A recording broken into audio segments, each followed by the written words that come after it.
And now, from Glasgow.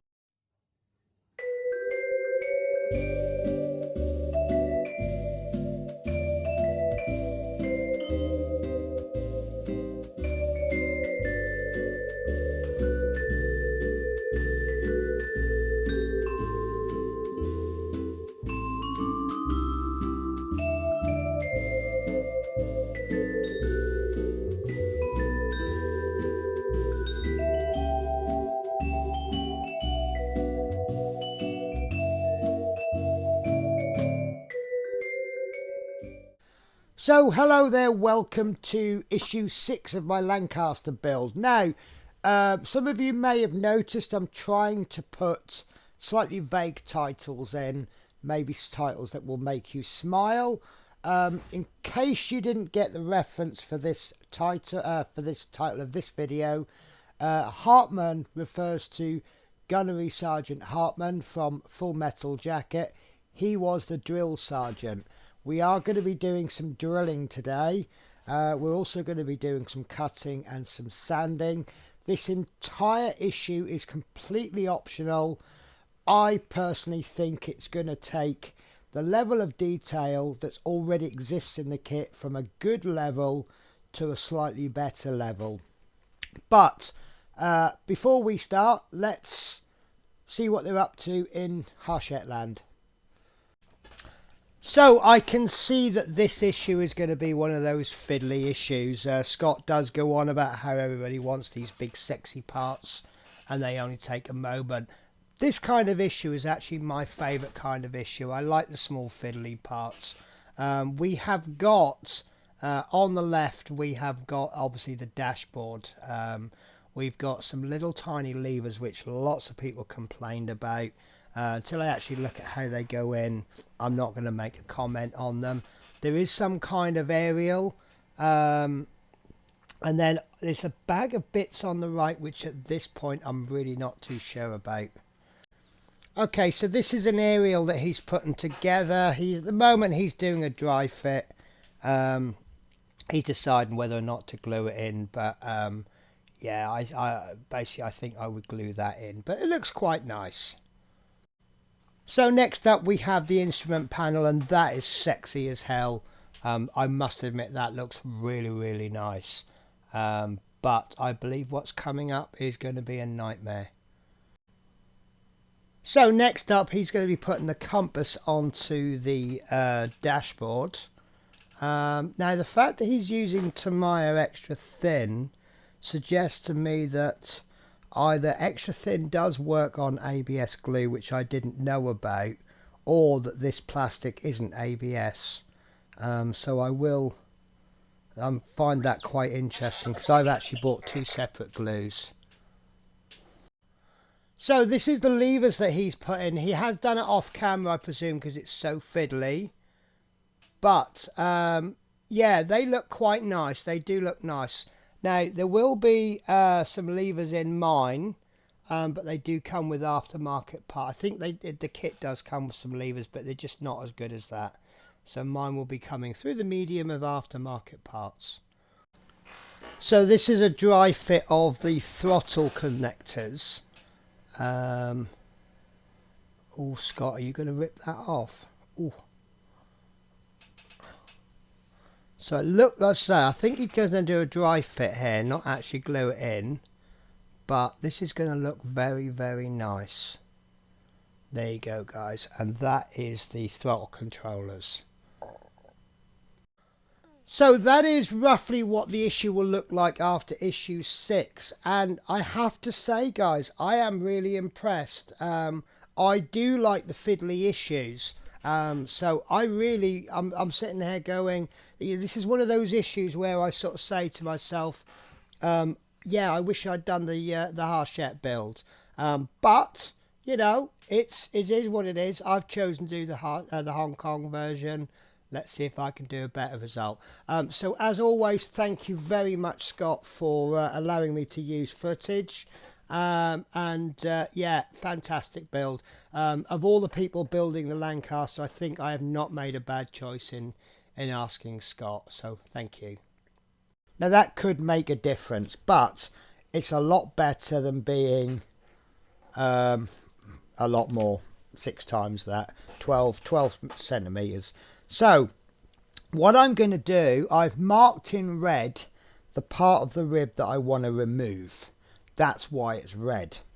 Okay, and then what I'm going to do, I need something a bit more pointy really, but so you'll just have to bear with me. I'm going to use a end of a pen. So 1, 2, 4 ribs there. Well, first of all, we're going to extend that rib there right across to there. Now we've got no reference point there, which could be a slight issue, but I'm going to go as close to there as I can, as level as I can. Obviously this red part is going to be removed. I'm probably going to have to extend this rib as well, all the way across there, and then I'm going to bring these 4 ribs down. Now the only problem I've got is that these ribs going across are a lot thinner than the ribs coming down. Now what I'm going to use for that is some plasticard. If you haven't got plasticard, just get some kind of plastic that will melt with some kind of polystyrene based. If you've got ABS, that will probably still do the job, because you can buy Plastic Magic, which is pretty much the same as Tamiya Extra Thin, but this will do ABS as well. So if this was like an ABS sheet, if you've got a 3D printer, you could perhaps print some little strips, print a couple of strips, probably take you 5 minutes because they're not very big. Print some strips, give them a dry fit. If they're not big enough, just thicken them on the program and just keep going. I'm actually going to be cutting polystyrene. I'm going to be cutting plastic sheet, and I'm going to be remaking those ribs. So the first thing obviously I need to do is remove that red rib. Now once I've done that, I'm going to take this off before it is a really good dry fit, but I don't want to chance it. So the next job I want to do is to remove this platform.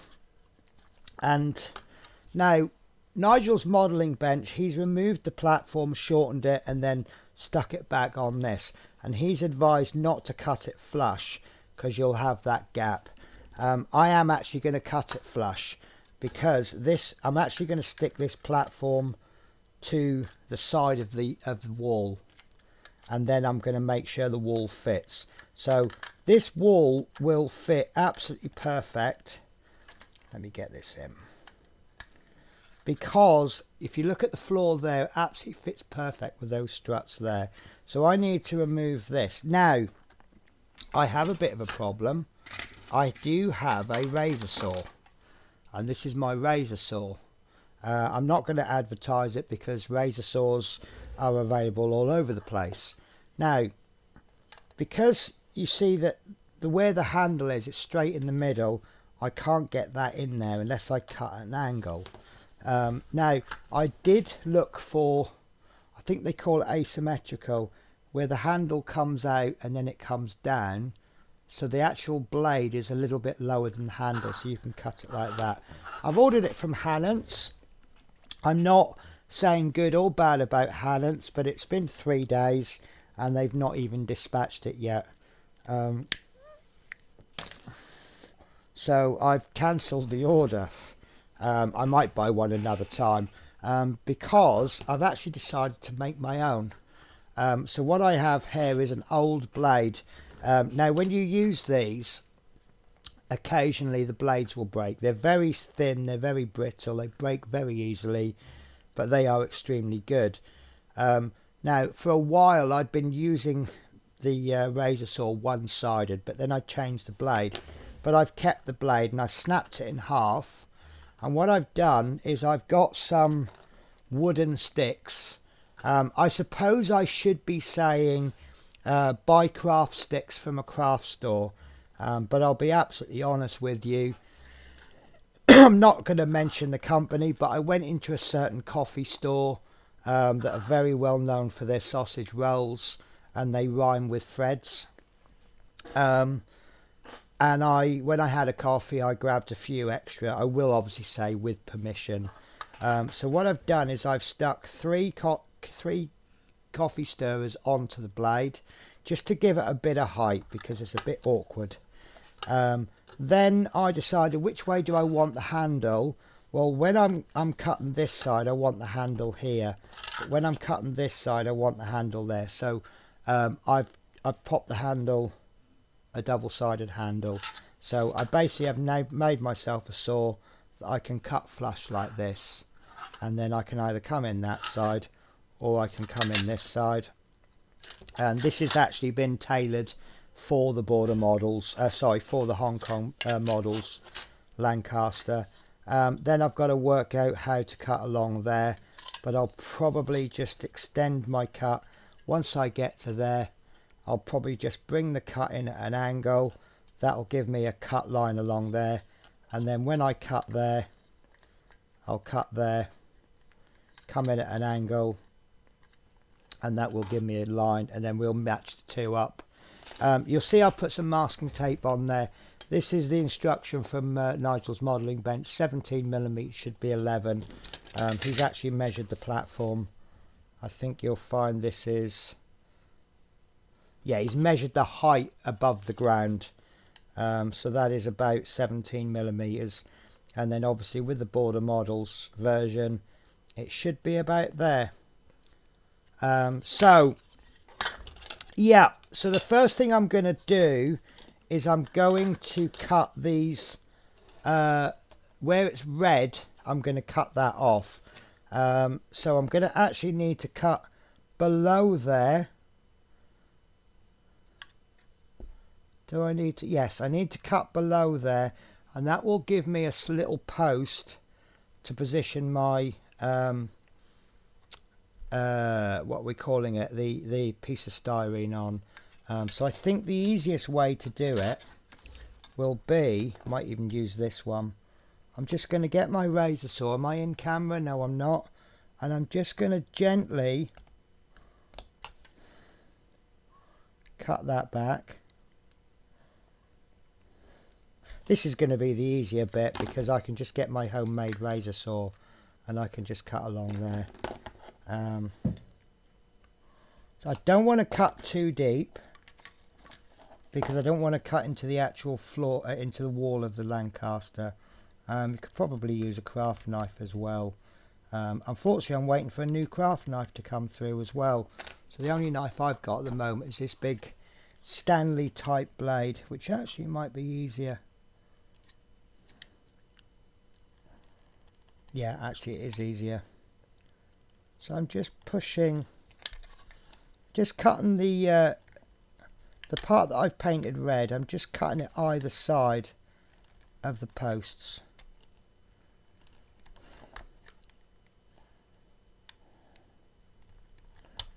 And I'm not going any further than the wall. Now, once I've done that, I didn't want to do this first actually. I wanted to do the pilot seat first. Right, so the only way I can get a measurement on this is to get something straight. I don't even know if these coffee sticks are straight. And I'm gonna, let me come out with a zoom, because, right, if we run something dead straight along this ribbing there, and then run that all along, that gives me a point of about there. So I don't know if you won't notice it, but I've actually not quite cut, I've not painted enough of the ribbing. So I'm just going to cut that a little triangle, and then that way it's notched out. There we go. Now, if you've got, see, I don't know whether to say to use a drill.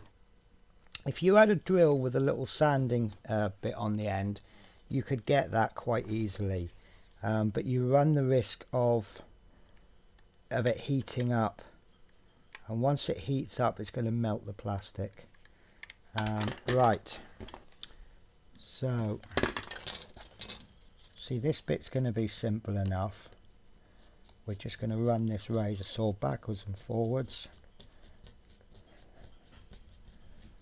I think sandpaper is going to be easier actually. Right, so I'm going to have to sand it out then. So we get some nice big grit. It's just this part is actually in the way. But I think I'm going to, once I get my model knife, yeah, that's going to be I think I'm going to have to wait until I get my model knife. Right, so guys, at the time of filming, my model knife is coming today or tomorrow, so I think I'm going to leave that. So let's move on to the pilot seat. Okay, so I have in front of me a selection of drills and a drill and some drill bits. Now these are the drills that I use most of the time. I think these are about £6. These have been in my supplies for ages. The reason I personally like these ones is because I like this little slidey thing. You can only get one out. So long as you put the drill bit back before you take the next one out, it's practically impossible to get your sizes muddled up. I've bought some cheap Chinese ones before and they're all right, but they give you a bag full of drill bits and you've got absolutely no idea what size they are. And sometimes 0.5 and 0.6 really does make a difference. What I've also got, if you live in the UK, there's a shop called Lidl's. It's one of these German supermarkets that comes over to the UK, and they have what they call a middle aisle. And the middle aisle, they sell all kinds of stuff, and they do quite a lot of DIY stuff. If you look at the comedy videos on YouTube, you'll hear songs about Lidl's, and you know, they'll sing about things like, I went in for 4 pints of milk and I came out with a frog suit. They just sell all kinds of stuff, but every now and again they have this Parkside range of drill bits. These are designed for circuit boards, but they are really good and they're really not very expensive, and I've bought a whole set and I like them because they're color coded and they have this ring across the top. Now I will just give you a moment to laugh at me because I do like to label everything. So 3, 2, 1, you can stop laughing now.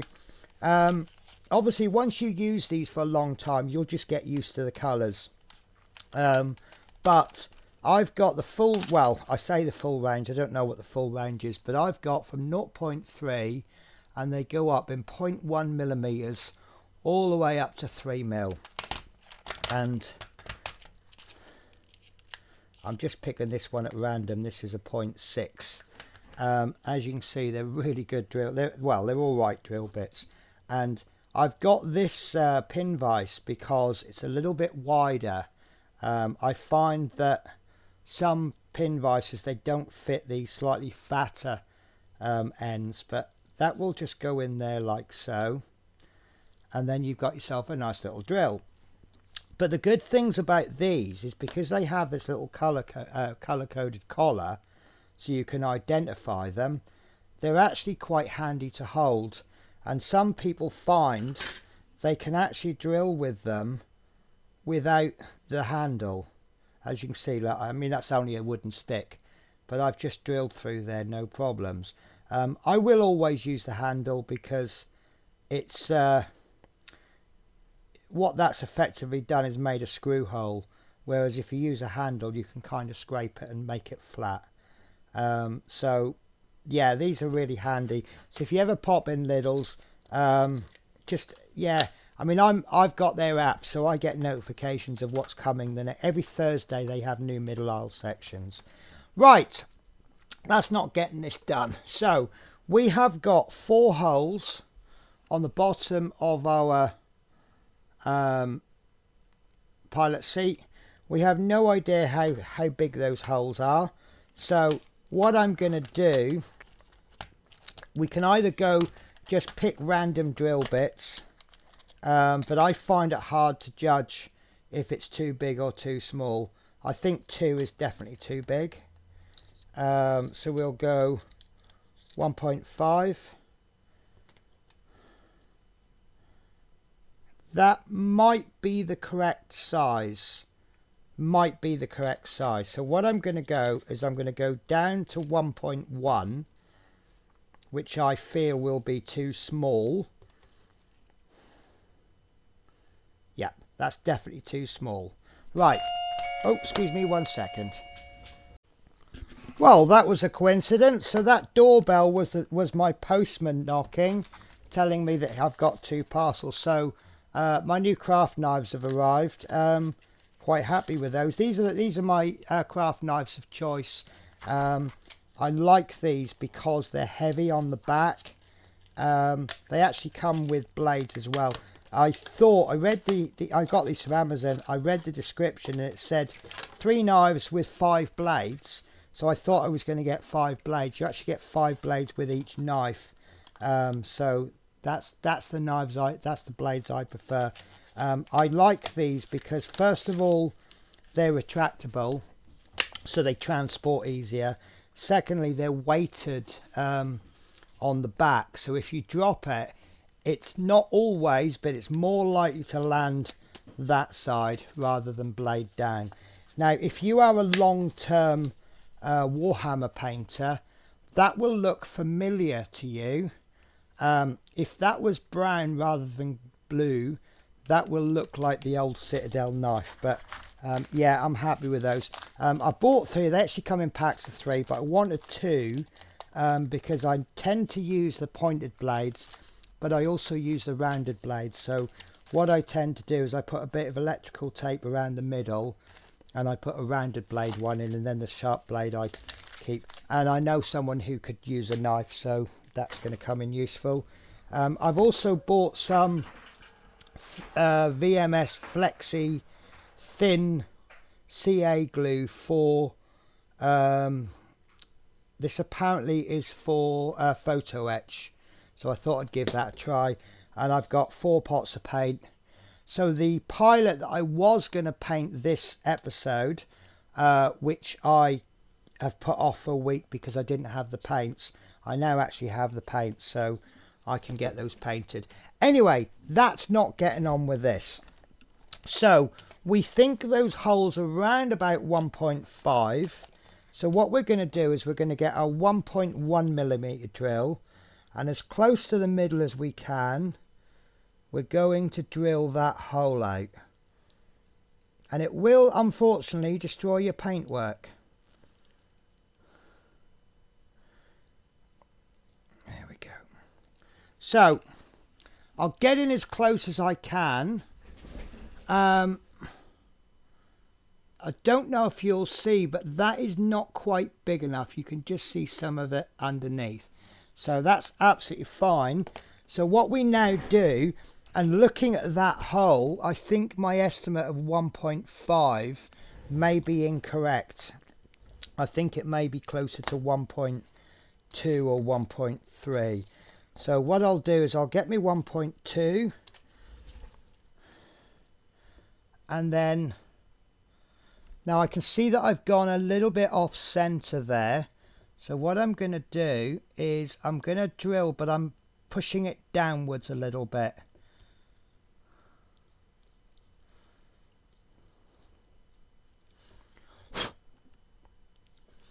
And that is not quite there, but we made that hole bigger. This is a bit of a patience process, I'm afraid. But if you do it slowly and gently, you are going to get better results. Now I think 1.3 might actually be the winner. No, that's not quite there, but we're definitely looking better. To be honest with you, because what I've done is rather than drilling in that way, because I went off center, I've actually pulled the drill downwards as I'm drilling, and it's just taken it more central. And although I think that's a 1.4mm hole, because I've gone round with the drill, I think that's done the job. So Let's have a look at this 1.4. I'm not twisting the drill much. Yeah, that's a 1.4 hole. Now, what I should do is go in with a smaller drill again, but do you know what? I think because it's got a recess in it, I'm not pushing very hard. It's the weight of the drill plus a tiny bit more.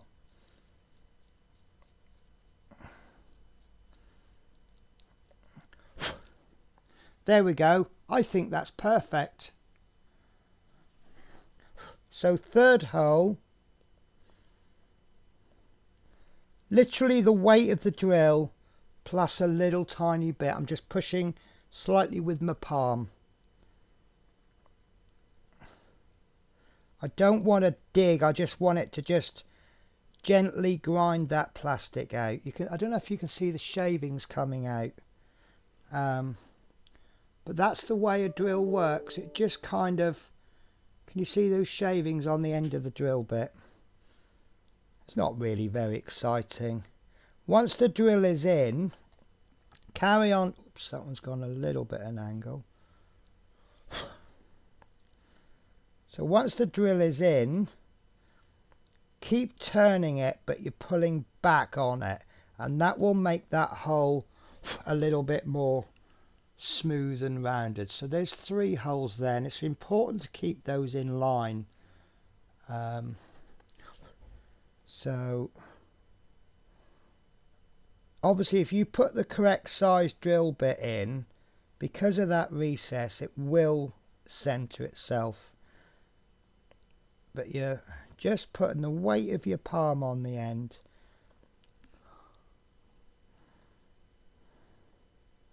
Right, that's through, so I'm going to carry on drilling, but I'm pulling backwards.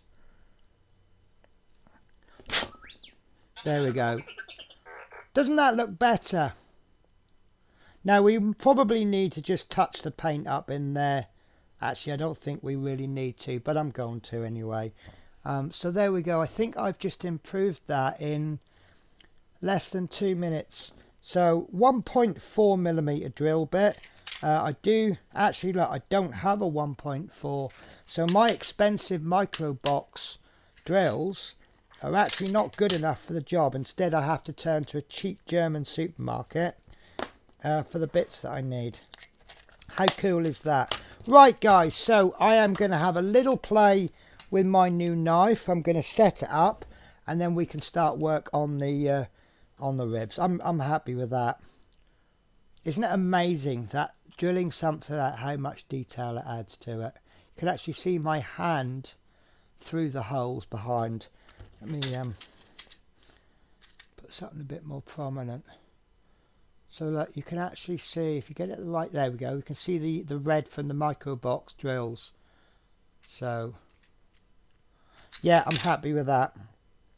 I say you're probably not going to see it, especially by the time you put the pilot in. You know, his legs are going to hide that up. But you know, it's a bit of a discussion point, really. Was it worth doing? I think it was worth doing, because then I know it's done. Right, I'll see you shortly, guys. Okay, so on to the ribbing. Now, what is really important is when you're doing delicate work, always use a brand new blade.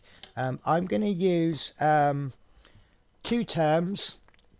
One is with your craft knife, just means grab your craft knife and cut something. If I say with a fresh blade or a fresh cutting knife, it means I've put a new blade in it. So sometimes, like for example, when you're doing decals, I always use a fresh blade. Regardless, I might get through 2 or 3 blades in one project. It really depends on what I'm doing. If I'm just, you know, if you've cut sprue nubs off and I just want to trim the excess off, I mean, obviously, if the knife isn't sharp anymore, never ever use it. It's dangerous, but it doesn't need to be a fresh blade for, you know, trimming nubs up. But for this job, I'm going to be asking you to use a fresh blade. Now, what I'm going to do is I'm going to gently cut these ribs away. And what I'm going to do is I'm just going to trim them, coming in as close to the body as I can without actually going all the way down to the body. I don't want to make any marks in the body, and it might be a good idea just to use the very tip of the blade. And this is really hard for me to zoom in and show you because I have a habit of moving and working off camera, but I will do my best. So what I'm going to do is just cut. Remember, I've cut down into the rib, so I'm just going to trim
Okay, so that's those ribs removed. It's looking a lot, well, it's looking a lot messier, to be absolutely honest with you.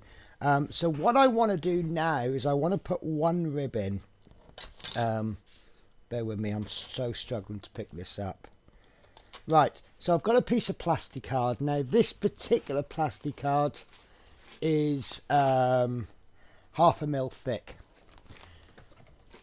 I don't have a big supply of different types of plastic cards, so I've got to make this work for all of this. And you'll see that there's two lines. There's these thin ones and these thick ones. So the tactic I'm going to employ is those smaller lines are pretty much 1/2 mm. And I want to put a line in there, and that's all I want to do for this particular step. Now I've made a little tiny step there where I've cut the upright off, and the reason for that is that they can then just sit on there just nicely. Now obviously this is too long, and I want to extend this line. Once I've done that, I want to extend, what do I want to do?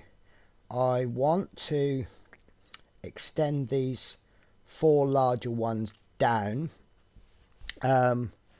and then what I want to do is extend this one going across, and I'm trying to think how the best way to do this will be. I think what I will probably do is extend this one across, and then, because these uprights, they're bigger, they look like they're about, yeah, they're about double the thickness. So I think I might actually cut these to extend those, pop them in there, and then pop another slightly longer one on top. I don't know, I haven't thought about it. Well, I have thought about nothing. I've thought about nothing else. Right, so what I want to do, let's get this first one in. Now, I've cut this piece of strip to slightly longer than I need.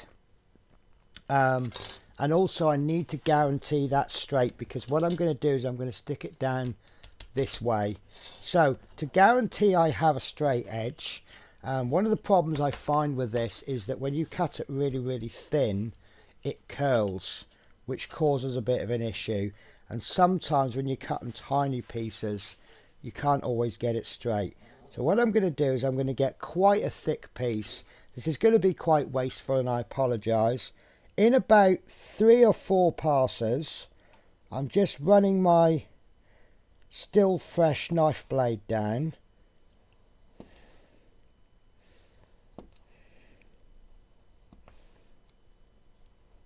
If at any point this ruler moves, that's it, you've lost it, because you can no longer guarantee it straight.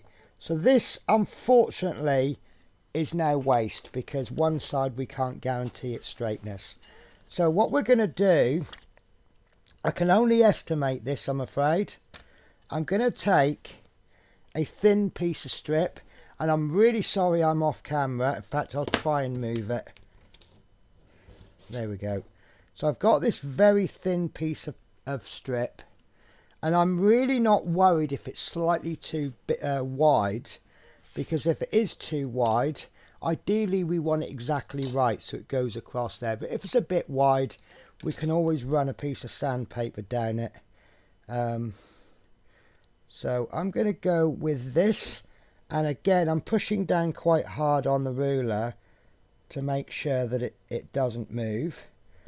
Couple of light passes, and then with each pass, sorry, this is actually hurting my fingers holding it down.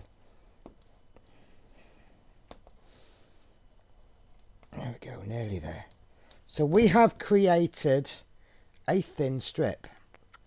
Okay, so placing it sideways, we'll give it a test fit, and that will sit there. And that is possibly a little bit too long, too wide, but we can fix that. Okay, so what I'm going to do is I'm going to get a tiny dab of polystyrene cement, Tamiya extra thin. I'm using Plastic Magic because that's the first one to hand. And what I want to do is get a little tiny piece of tissue paper. And what I'm going to do, I don't want this to flood with glue. I just want to glue just the very end down. So when I get my glue, obviously I wipe it off as I normally do. Let me zoom the camera out.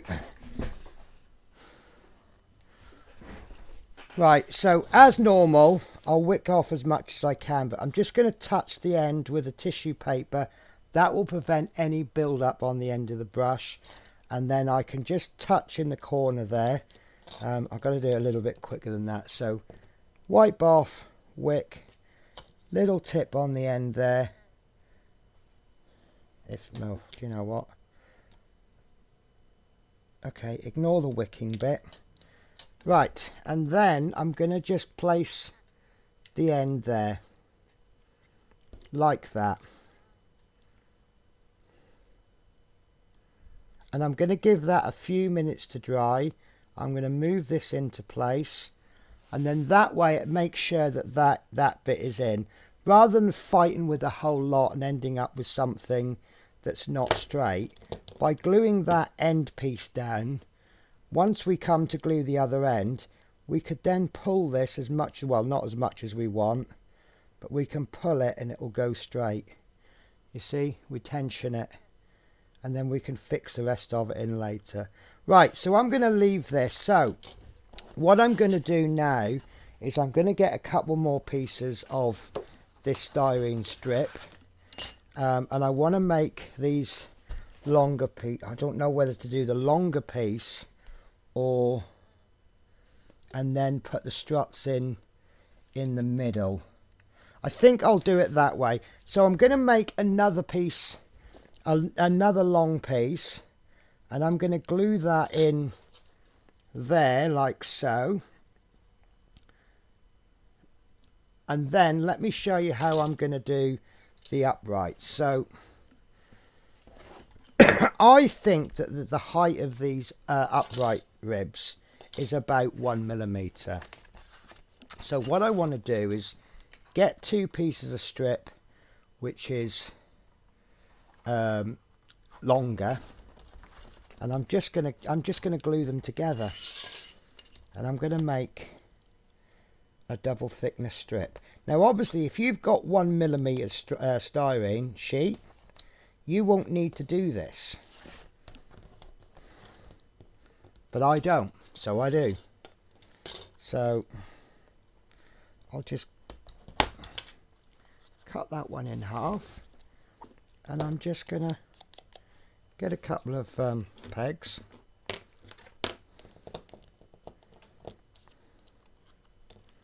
Really, I need my thicker glue, but I can't. I have a bit of a messy desk, and as a result I can't find it. I'll tell you what I could use. Let's find a beat up damaged old brush that I don't want anymore, and we'll slather that on with Mr. Tool Cleaner. So Mr. Tool Cleaner, in case you don't know, is exactly, well, pretty much exactly the same as glue. I bought this for airbrush cleaning, and I was watching, I think it was Nigel's modelling bench, and he said about using it as a polystyrene cement. This is cheaper than Tamiya Extra Thin, and in my opinion, better. In non-scientific tests, I think that what I do is when I test glues out, I cut little bits of sprue off, as you do. Oh, I've just used a Humbrol brush. Can you believe that? That's terrible. Yeah, in tests I grab little bits of sprue and I glue them together. So there's nothing scientific about when I test. But I do feel that the sprues that I glued together were stronger with Mr. Tool Cleaner. Anyway, so while that's drying, the reason I'm using Plastic Magic is that this has been bought before I bought the Tool Cleaner, and it's got a handy applicator brush. Right, so we have let that set enough that we can play with it, look. And what I want to do is I want to push this up, keeping it as taut as possible, and then I can put a dab of glue in the other side. And then what I want to do is just keep pushing that upright as much as I can, push it down, and just let that dry. And then hopefully we have a straight edge. Okay, and then what I'll do is, with a piece of something that won't be stuck with polystyrene cement, using that capillary action from the glue, we can just run a little bit of glue in various places. You don't need to swamp this with glue. Capillary action will take care of most of it. Now, do I think that's straight? I'm not 100% sure. So I'm just quickly, there we are. So there is my first rib in place. Now you can see I've got it a little bit too long. That's not a problem. I'm just going to cut that with a knife. And I can see I've got a slight gap. So I'll just sort that gap out. And all I've done is I've just put some glue in, and I've just pushed it down with my fingernail or some kind of pokey device if you've got one. And that is actually a little bit too tall. It's not a problem. We'll give that a bit of a sand. Right, so what I'm going to do now is, while that's drying, well, actually I'll go off camera, and I think I'll put the second one in as well, using the exact same method. So I'll see you in a moment when I've done that. Okay, so that's those first two ribs in place, and I really want to let them dry. But while they're drying, and also this double thickness polystyrene sheet is drying, what we want to do is we want to cut the pilot platform down. Now, as I said before, Nigel's modelling bench said it's 17 mil, should be 11 mil. I think I've got the same height, but my measurement has come not from measuring Border Models platform, but by measuring that. Obviously, now that we've put that polystyrene sheet in, you can see that's not going to fit. So what I want to do, and I am going to go against his advice, we'll see if this works. I want to cut this platform down, and then I want to just keep reducing the height of this until it fits in there snugly. So the way I'm going to do that is with a razor saw. This is my little homemade razor saw, and what I'm going to do is I'm just going to run the razor saw in there, and I think the trick is getting it started. I'm really not good with sawing. Even when I saw bits of wood, it's getting it started, and this is going to be quite a slow process, but it's the way it's got to go. And I'm just going to saw backwards and forwards, and this is the beauty of having this flush razor saw. So I don't know if you can see that cut in there. Probably should have done it from here, and now you can see why I made that little step. I've got a step there. I will stress, I have actually made this razor saw to fit this particular model. It'll probably fit other models as well, but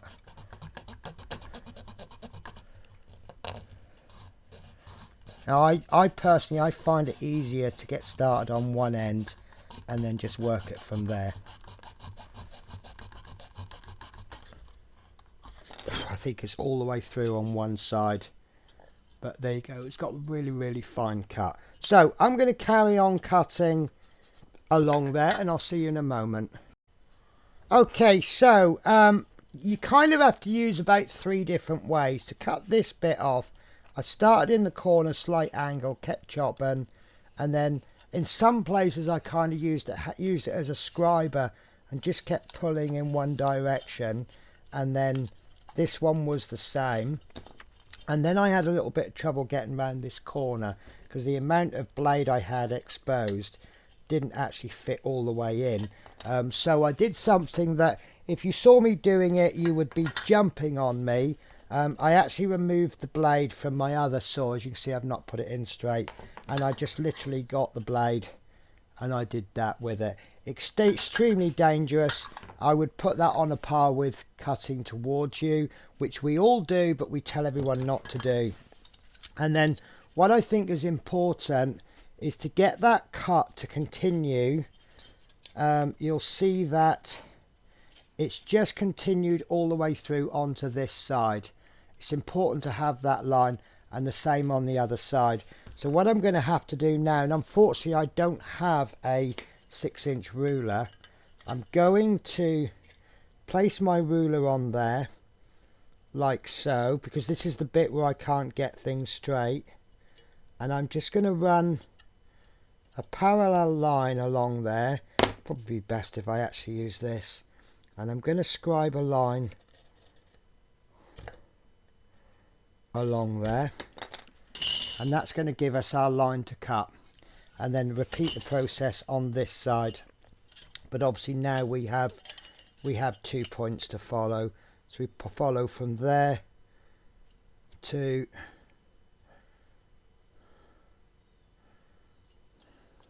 there, holding that down. Does it look parallel? Is it parallel? I don't know, this is only rough.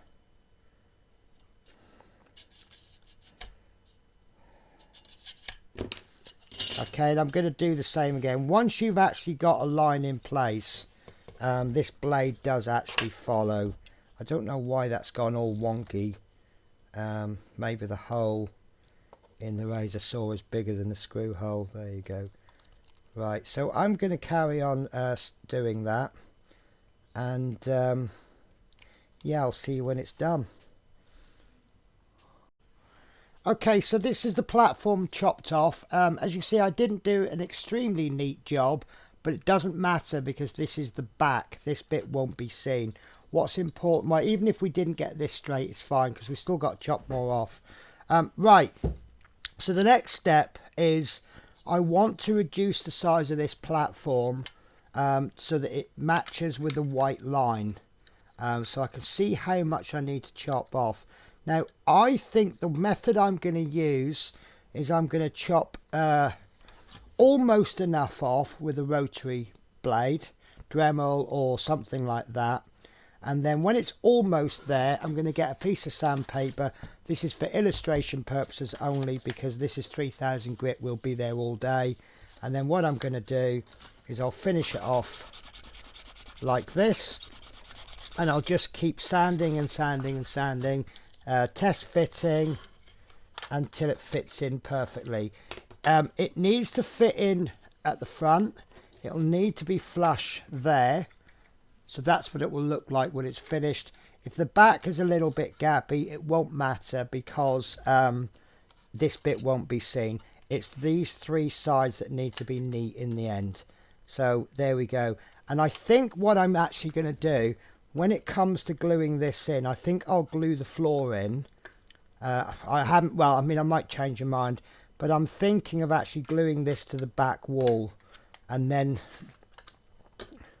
glue this in. Obviously it's too long at the moment, but we'll glue that in like so, and you can see it's not quite straight, which isn't a problem because this glue shouldn't have fully set.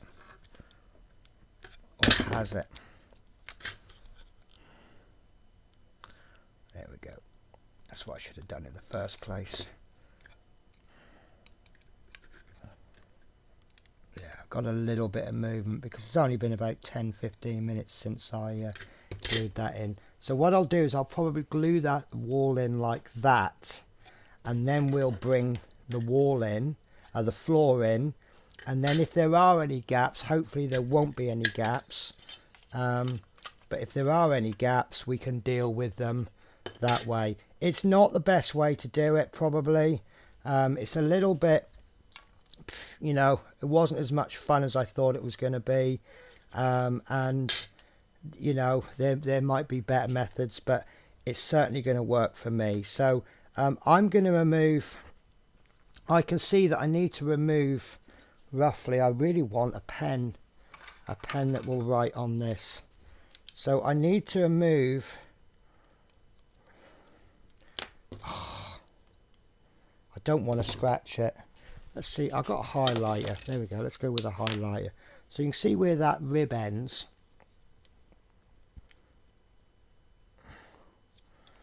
That's roughly how much we want to chop off. So I want to be removing about that much. Now I'm not using this as a marker because it's useless, but it will certainly show you. So that's roughly how much we want to remove. Now if I get my highly non-scientific ruler, that is about 4 or 5 millimeters. When you take into account the ribbing and the inaccuracy for the cutting with the razor saw, that is about 6 millimeters.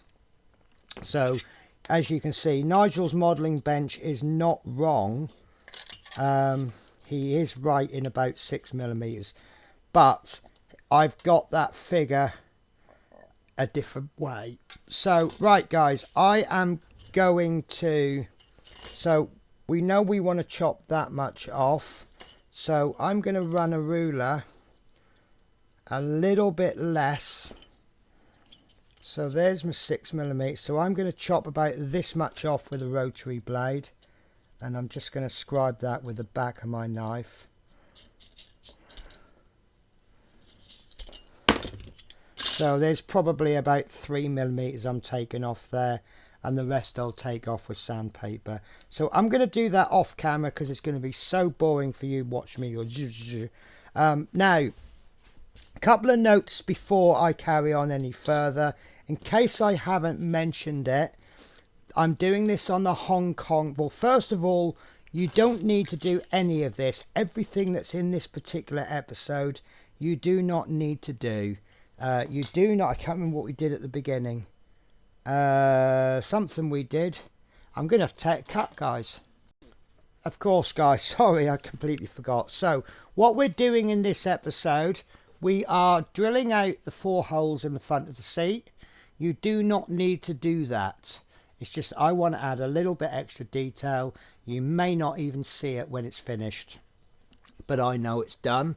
Then this platform, you do not need to reduce the size of it. I want to, because I think it'll add a little bit more authenticity, plus the fact that I'm going to be adding, as it stands without adjusting, the seat's going to be about here. When you pop the pilot in, he's going to be even higher, so his head is going to be extremely close to the top of the canopy. Now if you were to add pilots and not cut the seat down, you know, you could always say that's not Douglas Bader, that is another, and he's a very big person. There's various things you can say. Also, the way I've done this, as I say, the way I've cut it, I'm glad I've done it off camera, because handling the blades the way I did isn't necessarily the safest way to do it. As you can see, I still have 10 fingers, so I got away with it. But yeah, like I say, none of this has to be done. You definitely don't have to do it on the Border Models version. I don't think you need to do it on the Hachette version, but I don't own the Hachette version. Anyway, I'm going to get on with this, and I'll see you when it's done. The first stage of me chopping it off, and do you know what? I didn't use a Dremel or anything like that. I just kind of worked it out. So what I did was, lots and lots of dry fitting, by the way. So what I did was, I did this corner there, and then using that rib as a measurement, I just worked out how far to go down. I then measured as accurately as I could that gap, and then on each of the corners I made a little mark with my knife on that corner, and then I got my razor saw and I chopped on that level until the razor saw went through the corners. Then I got my side trimmers and I just cut that edge off. That left me with all the tabs on the long end. I then got my ruler, lining up the little cuts, and then I got my razor saw and I made a score mark, and then I did, I believe the process is called nibbling. I then cut little lines all the way up along the edge, and then I cut along that line until it's straight, and that's what I've come up with, and that's using only side cutters. As you can see, I've got lots of little tiny bits of plastic everywhere, but I'm happy with the results. I think I did say in the last clip, this isn't as enjoyable as I thought it was. Once you get the final result, it is. So, dry fit, place that into there, and that is not far off. As you can see, it's a very tight fit, but we do still say we've got the gaps. Now I can either stop there, I could stop there, and I could just use filler to fill those, but I think, as I aimed for, I think I've got that about 1/4 to 1/2 mil too big, which is where I wanted it. Because then what I can do, and I think I will actually go for 1000 grit sandpaper, and what I'm going to do is, keeping this as straight as I can, I'm just going to rub this backwards and forwards. Maybe I want, yeah, let's go for 240 grit first. Sorry guys, I know this isn't proper sandpaper, but it's gritty and it's 240 grit. So I'm just going to rub this one backwards and forwards until they're a little bit straighter. And I think I'm actually going towards the back a little bit. So we'll just bring that forwards. We'll just focus on the front end. And once I've got that some kind of straightness, I will test fit. Test fit, dry fitting. It's probably the most important. Do you know what? That's just gone in. Oh my word. After that is just a little bit of sanding. So I'm just really chuffed with myself. But I'm just going to take that front edge down a bit more, because it's got a bit of a gap, and I think that if we remove that gap, I think that will still look good. See, it's a bit rounded there.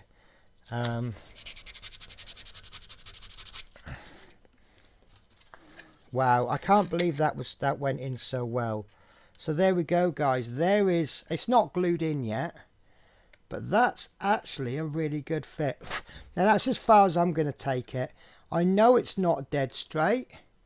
I'm not a pro and I don't claim to be, but I'm happy enough with that. But what I'm going to do after I've cleaned this, I'm not going to glue that platform back on yet, sorry. I think I'm going to glue it on towards the end. So let's have a little test and let's do a little comparison. So bear with me a sec, guys. That's the wrong image. Sorry, let me do a cut and then I'll bring the photo of the cockpit up.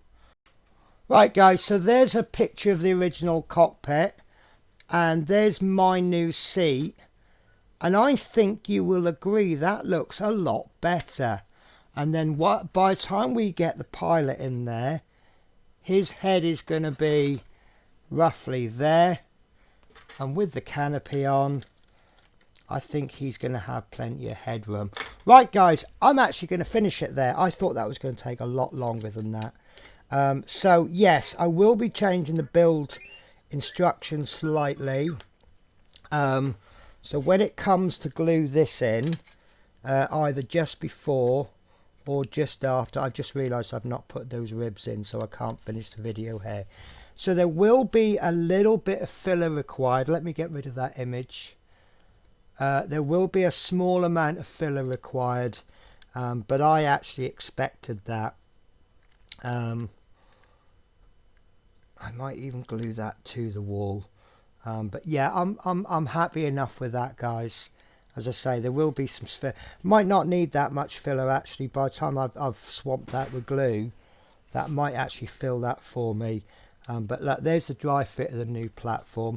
So guys, I'm going to slightly cheat here. I'm going to tell you exactly what I'm going to do, and then I'm going to just do it off camera. So these two pieces of polystyrene cement, quite by accident, I've made an overlap because I can't accurately place. So what I'm going to do is I'm going to cut a couple of pieces to length.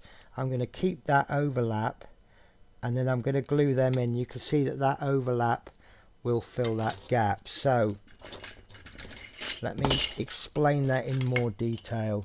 So I'm going to cut one piece off, and I think I'm going to use my heavy duty knife.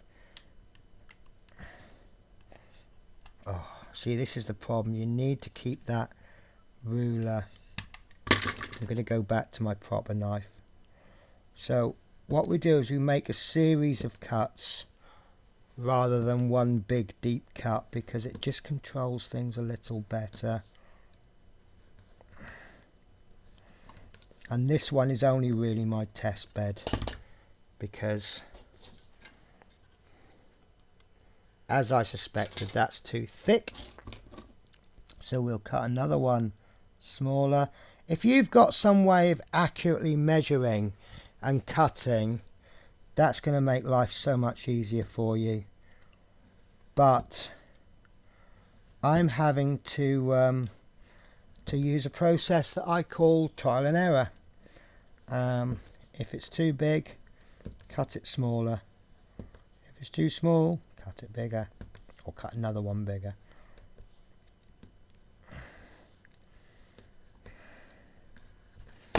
Right,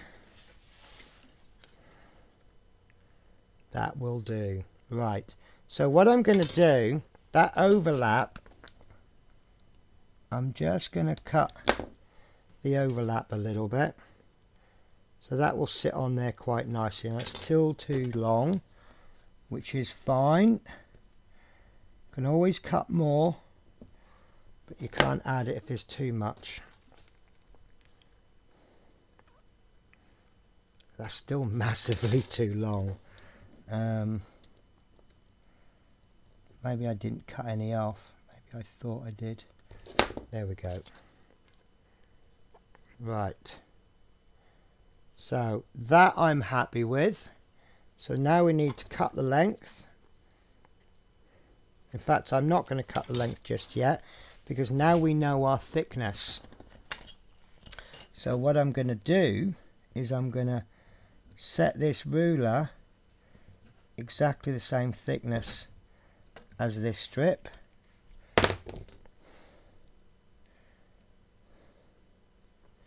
And I need to cut another 3.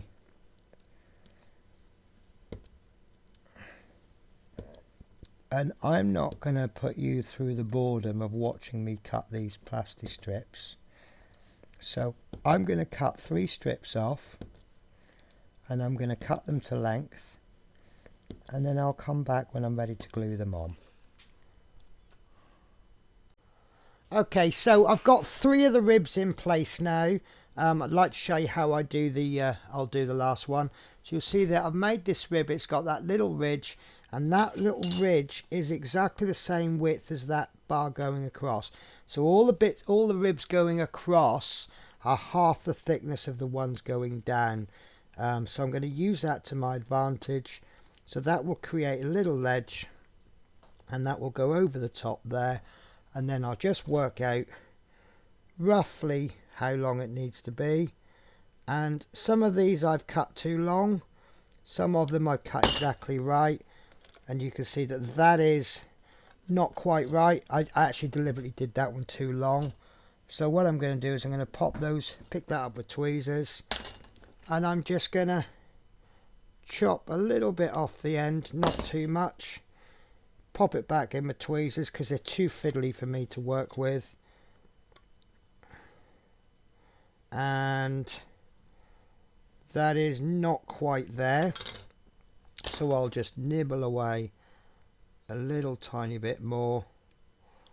At the scales that we're working at and where the position is, if you chop that like 1/4 mil too long, I don't think it's going to matter. Right, there we go. So that's my rib in place. So what I'm now going to do is get my liquid glue, and I'm just going to glue just where the overlap is. I want to make sure that's in position. You see that's just moved.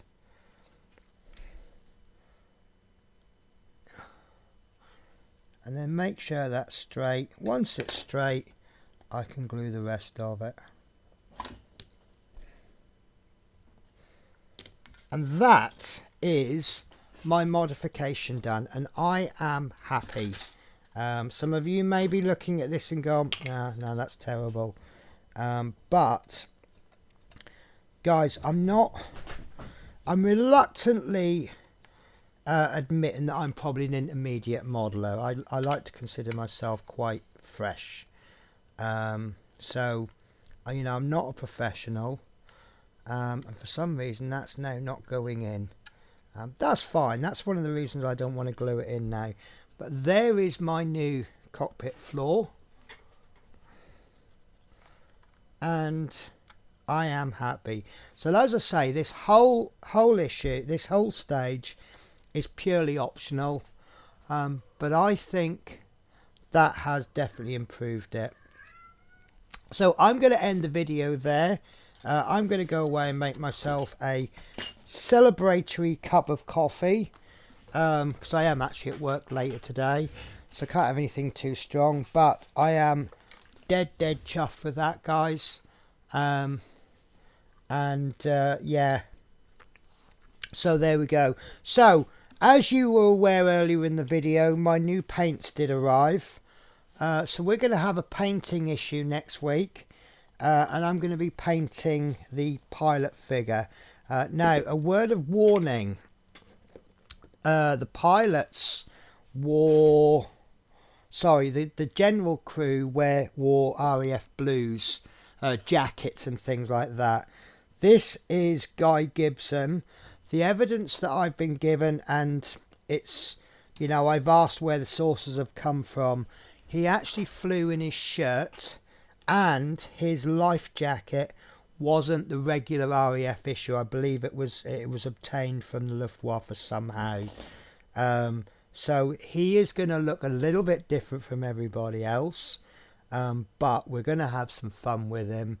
Maybe a little bit of experiment, trying some new techniques, maybe inventing a new technique, who knows. But he is the subject of the next video. hopefully we will make Guy Gibson proud of the figure that I'm going to paint. Right guys, as you can see, I have got, whoops, I'm trying to zoom out, I've got an awful lot of tidying up to do, and then I can crack on with the next video. Okay, so I'm going to try and get through these costumes quite quickly because I am aware the video is very long. So we've done issue 6 of the Hachette one, $10.99 spent. We haven't spent anything on this issue, so obviously the Hachette so far they've spent $52.94. We're still on $4.91, which has just brought that little difference down a bit. We're getting close to that magic 377, which is the compulsory cost, as I'm calling it. This is the optional cost. Now, I have awarded 3 points for the Hachette one because those parts are very, very nice. So that's definitely a big point. I do think they're really nice parts. They really appeal to me. Some of you may have trouble with them. There is a slight issue with the levers. I believe that they are incorrect. But I'm going to say nothing for that. I'm not going to deduct any points. And it really appeals to me. I have said in the past that, you know, we're building this Hachette one. It's a little bit like a scale model kit, which kind of defeats the object of it being a part work. But to be honest with you, it's appealing to me. I'm actually very tempted to actually get this Hachette model. It's drawing me in. Now the third point is actually an own goal for Hong Kong.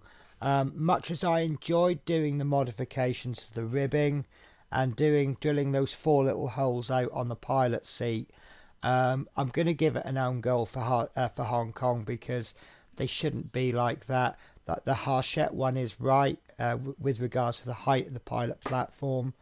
The border models one is correct. Why can't the Hong Kong one be right? I do think part of me is sort of beginning to wish that I'd spent the extra money and got the border models kit, but I think it would have defeated the object of this comparison, because instead of being £400 down at the moment, we'd now be about £700 down, and I think that would start to price it out of reach for a lot of people. I still believe we can get a much better model out of the Hong Kong version than the Hachette, but we're going to have to work at it, as you can see from this issue.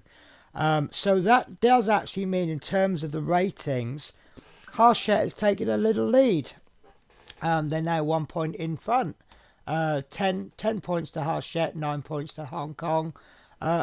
And the only thing that worries me is that most of these points seem to have been scored from what I'm calling own goals. And just to explain that, if a model does something, if Hachette or Hong Kong do something well, I'm going to give them a little point. If they do it just okay, they score nothing. If they do something bad, I'm actually going to award a point for the other one.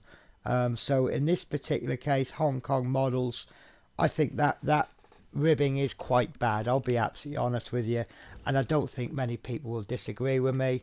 I know there's people out there that are just saying this kit is absolutely terrible.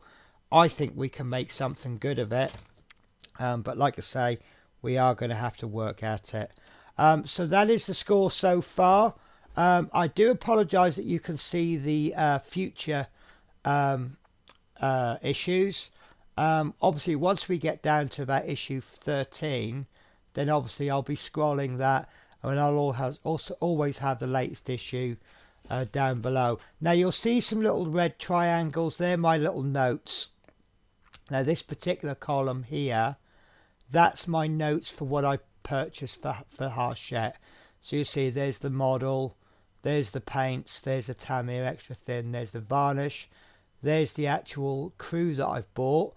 Now these are some things I don't really want to tell you about them just yet, but these are some aftermarket parts I'm hoping to do in future issues, and I've just put them on there. What I've tried to do for the Hachette column, which is this one, I've tried to include what we're actually doing. As you see, it's not up to date. And then on this one is what I've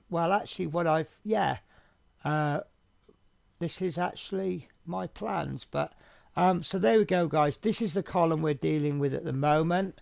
As you see, like, the costs are creeping up. My estimate at the moment is incorrect, but I think we're going to be hitting about level round about issue 48, maybe round about 50, maybe a bit later. Anyway, guys, that's it for me for this week.